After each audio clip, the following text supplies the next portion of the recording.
நம்ம எங்க இருக்கிறோம்? வீட்டுல இருக்கிறோம். நம்ம எங்க இருக்கிறோம்? சோ நம்ம குடியிருக்கிறதுக்கு என்ன தேவைப்படுது? வீடு தேவைப்படுது. அந்த வீடு எப்படி கட்டுறாங்க? இன்னைக்கு பாரு, அண்ணா என்ன பண்ணிருக்காங்க? நிலை வச்சிருக்கிறாங்க. அந்த நிலைக்கு ஒரு வீட்டுக்கு என்ன முக்கியம்?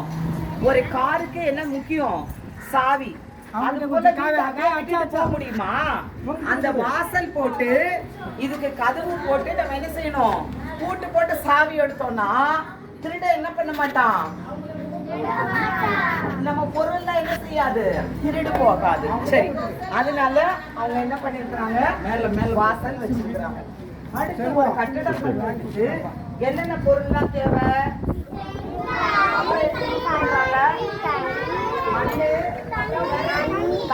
அப்புறம்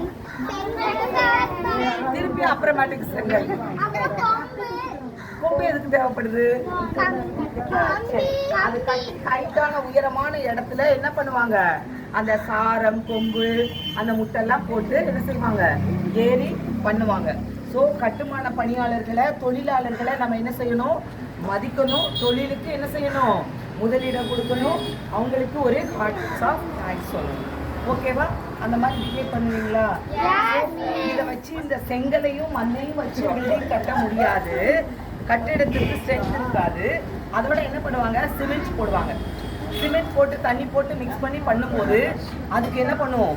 யானை பலம் சொல்லுவோம் இல்லையா? நமக்கு உடம்புக்கு எப்போ பலன் வரும்? எப்போ ஸ்ட்ரென்த் வரும்? Very good. சாப்பிடும்போது. அது மாதிரி தான் அதுக்கு என்ன பண்ணும்? சிமெண்ட் போட்டு மிக்ஸ் பண்ணி அதை பண்ணும்போது என்ன பண்ணிடும்? அதுக்கு ஸ்ட்ரென்த் வந்துடும். இதுக்கு மேலே என்ன பண்ணுவாங்க? சிமெண்ட் பண்ணெல்லாம் போட்டு பூசுவாங்க. சரியா? அப்போ பில்டிங் ஸ்ட்ரென்த்தாக இருக்கும். இப்போ கட்டுமான பணி பற்றி கட்டுமான பணியாளர்களை பார்த்து தெரிஞ்சுக்கிட்டீங்களா? அவங்கெல்லாம் யாரு? அந்த அண்ணா அவங்கெல்லாம் யாரு? அவங்கெல்லாம் யாரு? கட்டுமான பணி தொழிலாளர்கள். அவங்கெல்லாம் யாரு? தொழிலாளர்கள்லாம் டீ தண்ணி குடிக்கிறாங்கன்னு சொல்லக்கூடாது. சரியா? அவங்களுக்கு ரிலாக்ஸ் டைம் இப்போ, அதனால அவங்க டீ குடிக்கிறாங்க. ஓகேவா? Thank you children.